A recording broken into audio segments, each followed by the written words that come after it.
Hey friends, welcome back to a new video. Since moving to a new city at the beginning of the year, things have been very hectic to say the least.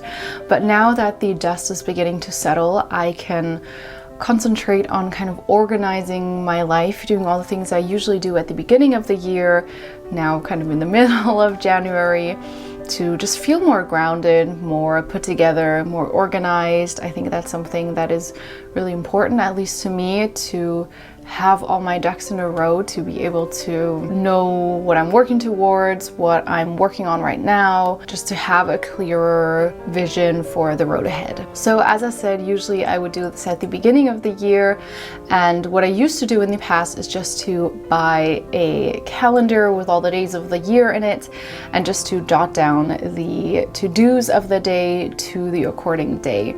But this year I wanted to try something a little different. This year I wanted to try out the bullet journaling method. It's an organizational journaling method by Ryder Carroll. And what I really like about it is that it is super customizable and personalizable to your specific needs. Whether you do a weekly review, whether you need some type of budget sheet or meal planning, habit tracker, you can all customize that however you want. And what I also love is that it's not a product in a sense that you buy, but you can just do this in almost any notebook that you can find. So I wanted to show you guys my setup for this year, at least for now, for January, and I wanted to show you that it doesn't need to be super artsy and colorful.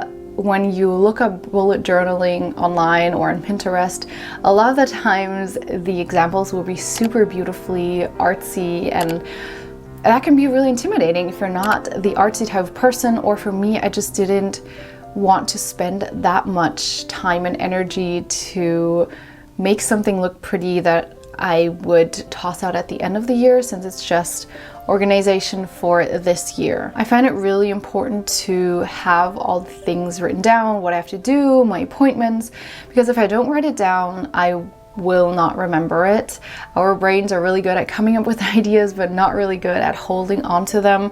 So for me, I've often had times where I thought, oh, I really want to do this, but then 20 minutes later, I forgot what I even came up with, what my thought was, and the idea is completely lost. I personally then also like to write things down physically with a pen on a piece of paper, just because I like to be analog wherever I can, reduce the digital things in my life, since a lot of the things are digital nowadays. And also I just like the sensation of writing things down analog on a piece of paper that I can touch. So let's dive on into the bullet journal. So even though they're super customizable to what you want and what you need, there usually always is a yearly overview and a weekly spread.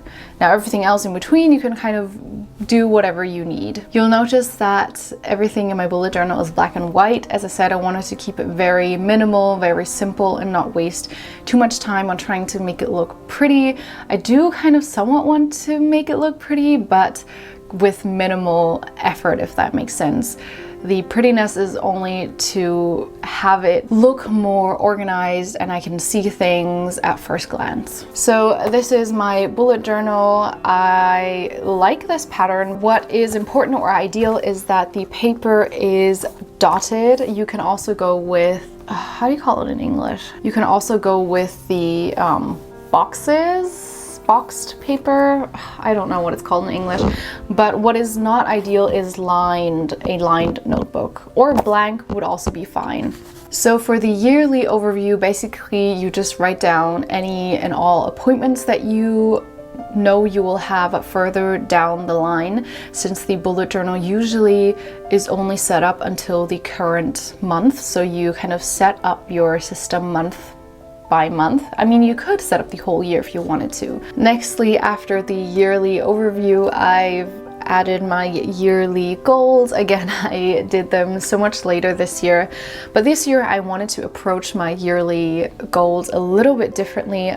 I approached it with more kindness towards myself. I think the new year for many is kind of like a refresh button to have a clean slate and to be able to try again, start again. And that is definitely also the case for me. But I think a lot of people use the new year to kind of get to the best and optimal version of yourself, and they do this 180 on their life, and they go from never working out to working out every day, going from eating out every day to cooking fresh every day. And I think that 180 is just too drastic. That it's not sustainable and not very helpful.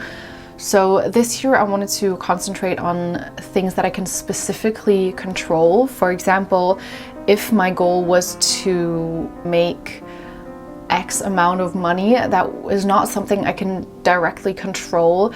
The only thing I can control is that I, for example, do this every single day that will benefit the growth of my career, but I'm not necessarily in control of the certain amount of money that I make, if that makes sense. So for my yearly goals, on the top I have habits, and on the bottom I have goals I've written down. And I want to kind of always come back to my goals throughout the year, since I do notice myself forgetting what my goals even are by the end of January. So yeah, I want to come back to it and even change things or add things as the year goes along. So I wanted to share just a few of my goals to show you guys what I mean by setting goals this year that are very attainable, I feel like, and very in my control. And after I wrote down these goals, I was actually very excited for the year, because I felt like this is kind of like a bucket list, like exciting things I really want to do and that are very doable. And some of these goals are even just good habits that I want to sustain throughout the year, so you don't always have to come up with new things that you have to do, but you can also set up a goal like, I want to continue my good habit of eating healthily every single day, something along those lines. So for example, a very easy attainable goal is to get back into swimming. I love swimming and I used to swim every single week, but then since the pandemic hit about 2 years ago now, I stopped swimming since the pools all closed, and then moved to my parents and they didn't have a pool close by.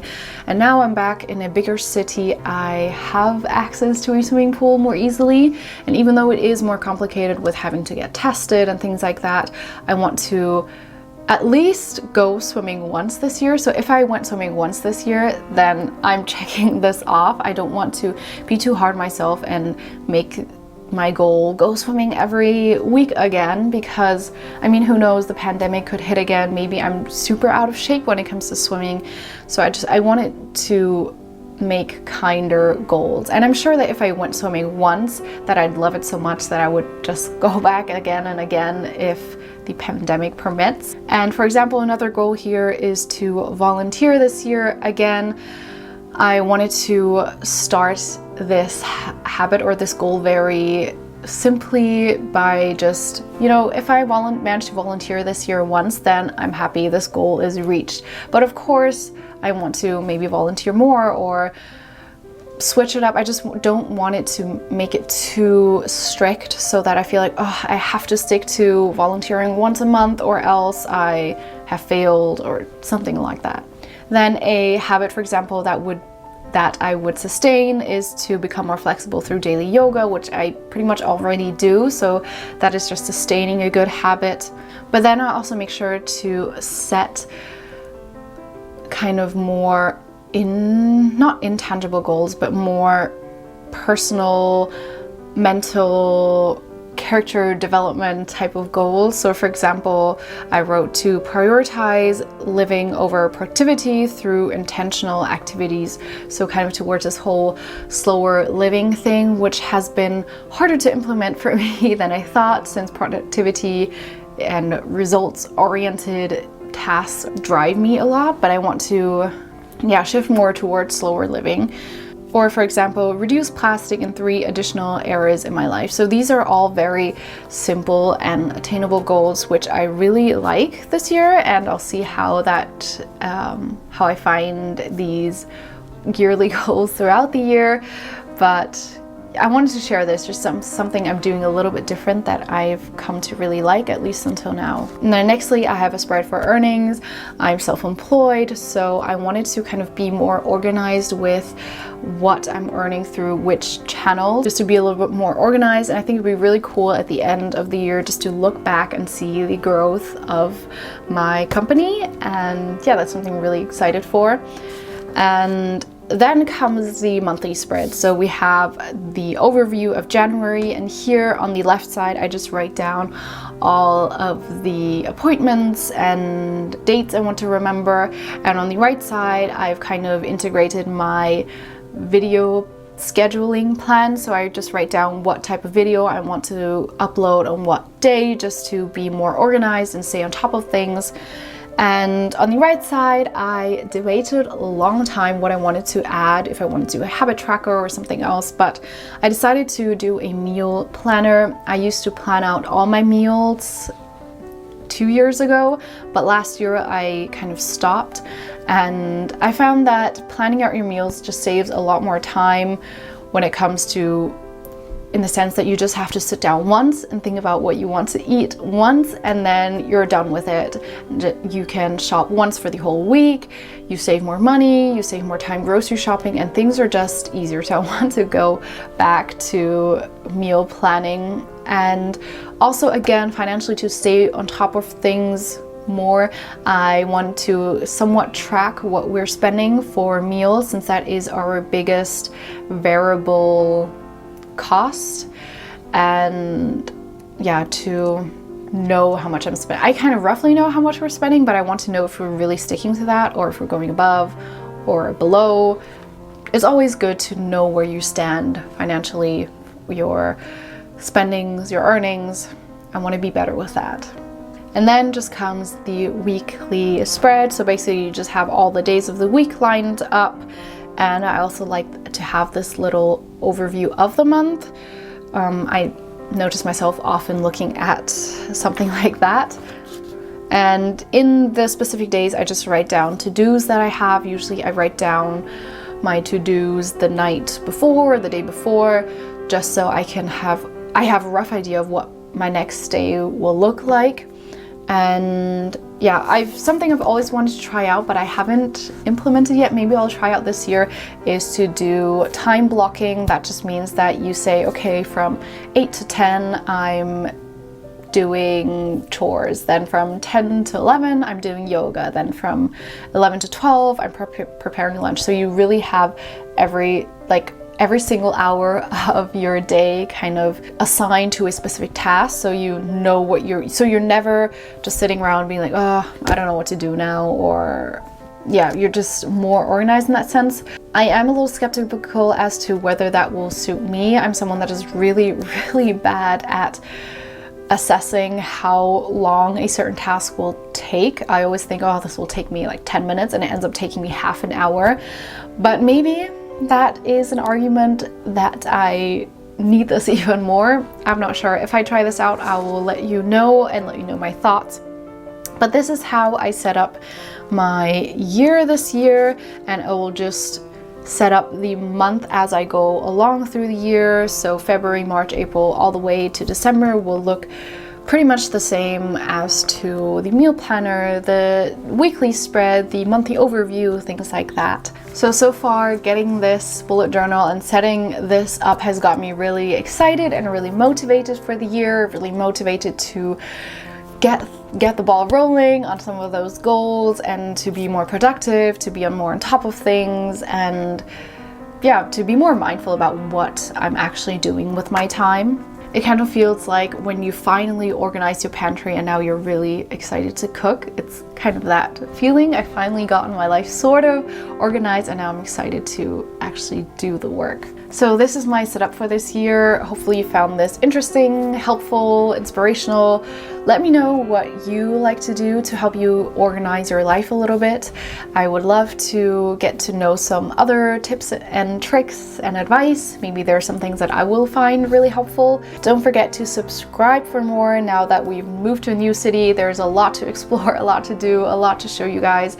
I'm really excited for this year. And yeah, thanks for watching. I'll see you guys in my next video. Bye.